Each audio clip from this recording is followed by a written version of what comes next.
wa qadimil ahassa fi isoli wa qadimam maksika fi isoli.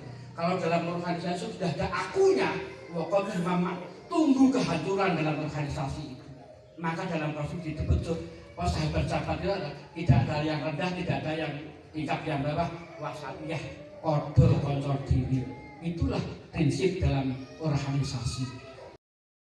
Saya mau testimoni sesuatu yang baik dan pelajaran yang tidak baik.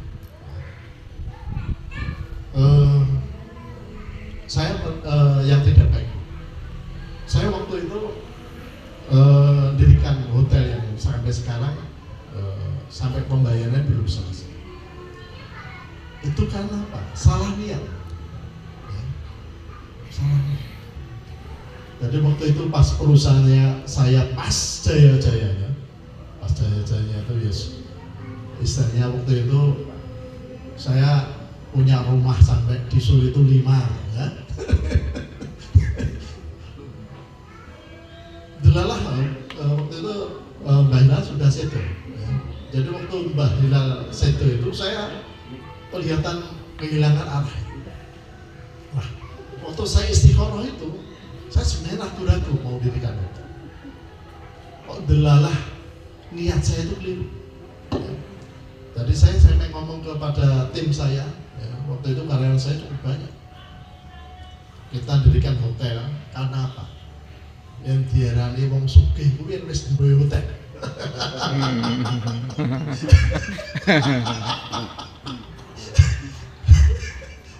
Elah itu bangun perumahan terus dirani sugih.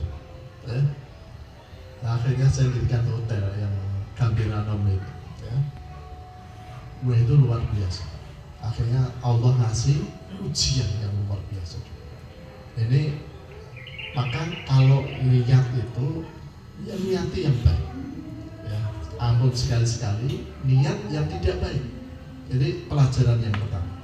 Pelajaran yang kedua, sebelum itu saya dapat pelajaran yang luar biasa juga. Yaitu perumahan saya itu ketenggel tol. Ya, saya bebaskan 6,5 hektar itu di dekat Waduk Jemlet, ketenggel tol. Waktu itu, ya inilah yang niatnya yang enggak baik. Jadi saya waktu bangun perumahan itu tanah itu satu-satunya tanah yang sangat strategis. Ya. Delalah, ya. Allah itu mujo saya. Ya, mujo itu apa dituruti kabeh. Istijab ya. Bank ngasih dana ya, bank.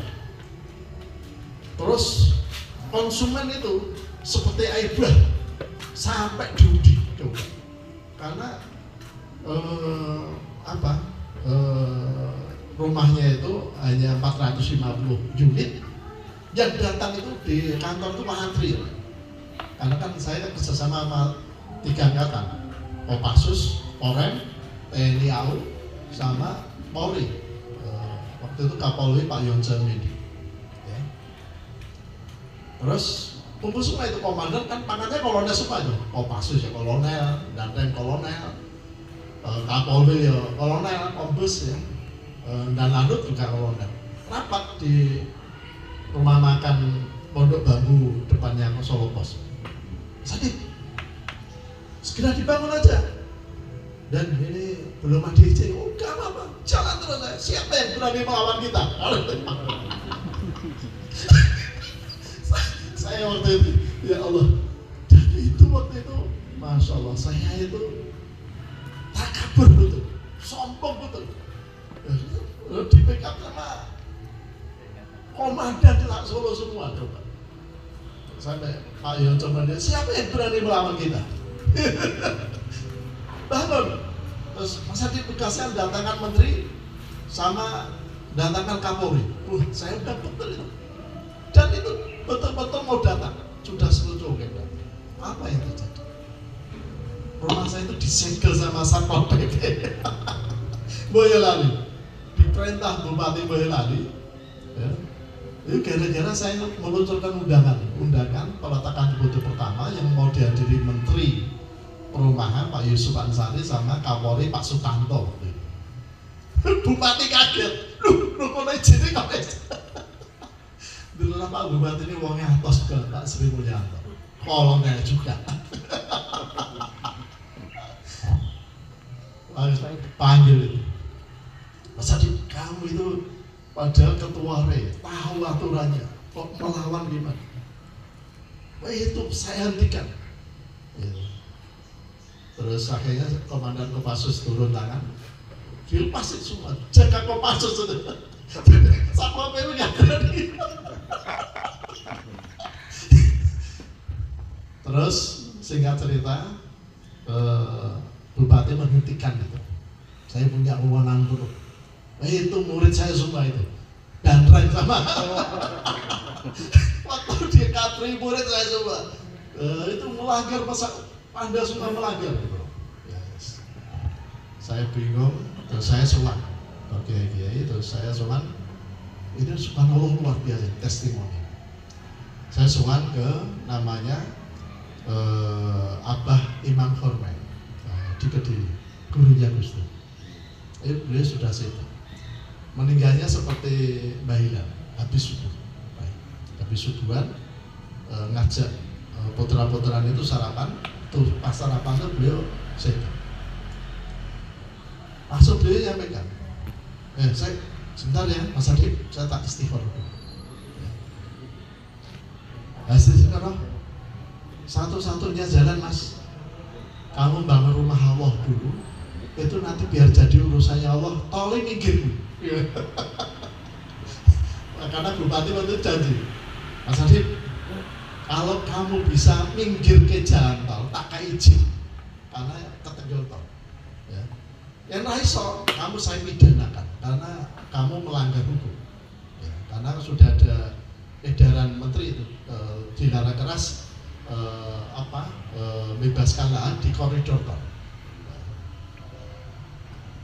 Nah Mas Adib, bangun rumah Allah dulu. Sekarang perumahan kamu yang belum ada masjidnya mana?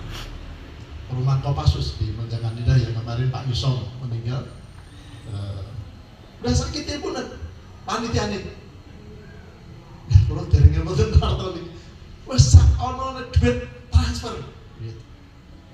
Wes duit berapa? Ya kalau 25 juta ada. Telepon panitia. Saya telepon waktu itu masih kan ketua panitianya Kapten Lucio. Dan masjidnya dibangun dimulai besok. Hari Minggu kan Senin. Ini saya transfer 25 juta dulu. Dimulai dulu. Apa yang terjadi?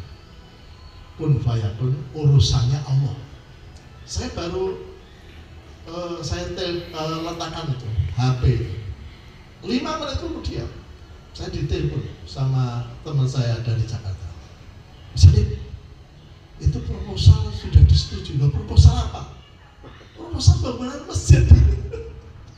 Masya Allah. Itu panitia yang ngajukan di perumahannya Mas Adib. Itu disetujui. Besok mau ditransfer berapa? 250 juta. Yang diajukan ya 250 juta proposalnya. 25 juta, ya langsung Allah kun fayakun dilipatkan 10 kali. Langsung guru saya Abah Imam Hormen itu tanda nih Gusti Allah wis ngaidan. Mikir-mikir paling. Dan terjadi. Padahal saya sudah lobby ke Dirjen Bina Marga, ketua komisi berapa itu? 10 ke DPR, ke ketua Golkar. Saya kan orang Golkar. Angkat tangan wis Mas Adib wis ra iso. Wis dipakoki semua, enggak bisa. Ya. Wis bebaskan lahan liyane wae. Padahal anggota semua sukanya di situ. Apa yang terjadi? Saya delalah waktu sholat duha pagi itu, kok pengen sekali ke Polda, pengen ketemu sama mantan komandan Kopassus yang sudah promosi di Polda, Pak Suninjo. Ya kayaknya beliau jadi Pangdam. Dia jadi aspes, terus saya lapor beliau. Dan itu perumahan yang dulu sampai sekarang belum ada loh. Tol ini belum bisa mikir ini dan wah saya ngurus. Dan kita lapor Kasdam ini sekali saja karena adiknya Bu Ani SBY, Pak Pramono. Lapor, apa yang terjadi? Pak Mas Adi, atau saya harus gimana? Kalau berkenan Bapak untuk telepon Pak Menteri. Oh gitu, lagi kenal langsung, Allah, langsung ditelepon Pak Menteri. Pak Joko Kirmanto, ya, apa yang terjadi? Subhanallah. Wah, misalnya Gunung Jenderal, ada perintah apa ini? Oh, yang Perdana Menteri Arun, ya ini minta bantuan. Anggota kita itu mau bangun perumahan kerjasama sama developer di dekat bandara. Nah itu ketenggang tol, nah tolnya minggir di sana. Oh siap, bisa. Ya coba. Loh kata nggak bisa, itu sudah ada SK Menteri, nggak bisa dirubah, sudah dipatok semua. Jawabannya Pak Joko Kirmanto gimana?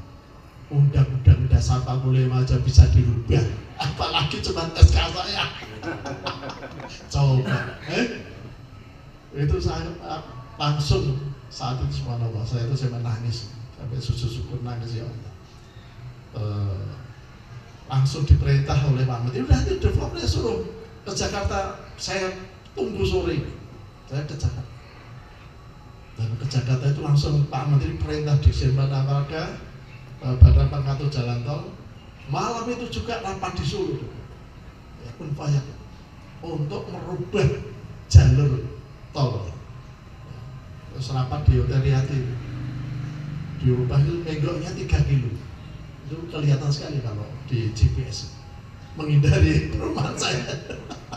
3 kilo. Coba. Jadi ini testimoni bahwa pertama kalau niat keliru pasti banyak persoalan. Lalu yang kedua, kalau sombong, takabur, Allah pasti langsung kun fayakun ngasih tempelan kepada kita. Itu. Terus yang berikutnya yang tadi disampaikan Pak Hasim. Jadi